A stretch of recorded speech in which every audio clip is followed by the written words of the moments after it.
دا اوس تاسو ګورئ زه د غزني ولایت د ریاست ترافیکو مخته ولاړ یم. بزوتنەوەی تالیبان لە پێشڕەویەکانی بۆ کۆنتڕۆڵکردنی زیاتری ئەفغانستان بەردەوامە و دەیەم شاری گەورە و ناوەندی ویلایەتی ئەفغانستانی کۆنتڕۆڵ کرد.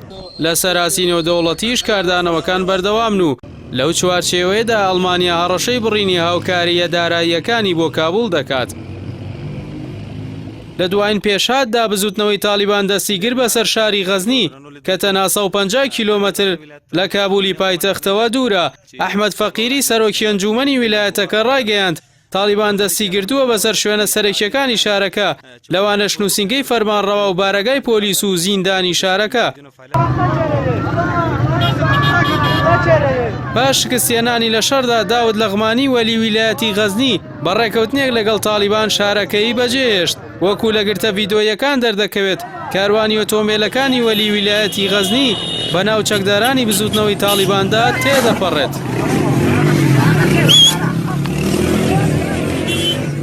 لەلایەکی دیکەوە ئەمڕۆ هایکۆ ماس وەزیری دەرەوەی ئەڵمانیا ڕایگەیاند ئەگەر تالیبان دەست بەسەر دەسەڵاتدا بگرێت وڵاتەکەی هەموو هاوکاریە داراییەکان بۆ ئەفغانستان دەبڕێت. هایکۆ ماس بە کەناڵی تەلەڤیزیۆنی ZDV وتووە ساڵانە 430 ملیۆن یۆرۆی بەخشیوەتە ئەفغانستان ئەگەر تالیبان دەسەڵات بگرێتە دەست و شەریعەتی ئیسلامی پیادە بکات ئەوە لەو بڕە هاوکاریە یەک سنتیشیان پێنادەن.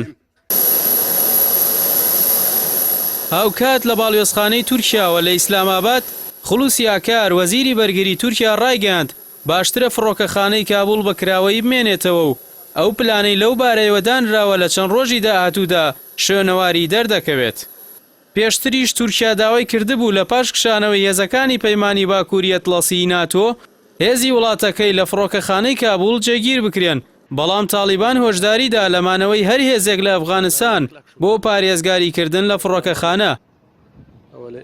ئەفغانستان لە 34 پایتەخت و ویلایەت پێک هاتووە کە حوتیان دەکەوێتە باشووری وڵاتەکە و لە ئێستاشدا 10 ویلایەتیان بەدەست بزوتنەوەی تالیبانەوەیە. شاری غەزنیش کە تازە دەستی بەسەرداگیراوە ناوچەیەکی گرنگی بەیەکەوە بەسنی نێوان کابوڵ و قەندەهارە کە سەرچاوەیەکی سەرەکی گەیاندنی وشکانی هاوکاریەکانە بۆ سوپای ئەفغانستان. ماوەیە کە چەکدارانی تالیبان بە شێوەیەکی بەرفراوان و لە چەند قۆڵێکەوە هێرشیان بۆ سەر هێزەکانی حکوومەتەکەی کابوڵ دەست پێ کردووە. لە ئێستاشدا پێکدادانی چەکداری توند لە شاری قەندەهار بەڕێوە دەچێت و بە وتەی تالیبان دەستیان بەسەر زیندانی هەریەمەکەدا گرتووە. هەروەک دەڵێن چەندین فڕۆکەخانەیان لە دەرەوەی شارەکانی قەندوز و سەبرغان و فەرادا کۆنتڕۆڵ کردووە و کە سەرچاوەیەکی گرنگی گەیشتنی هاوکاریەکان بوون بۆ سوپای ئەفغانستان. بە پێی زانیاریەکانی دەستگای هەواڵگری ئەمریکاش ڕەنگە لە ماوەی 3 مانگی داهاتوودا کابوڵی پایتەخت بکەوێتە دەستی چەکدارانی تالیبان. لەو چوارچێوەیەدا بەرپرسێکی ئەمریکا ڕایگەیاند تالیبان لە 30 ڕۆژدا کابوڵ لە دەرەوەی خۆیدا دەبڕێت و ڕەنگە لە ماوەی 90 ڕۆژدا بە تەواوی دەستی بەسەردا بگرێت.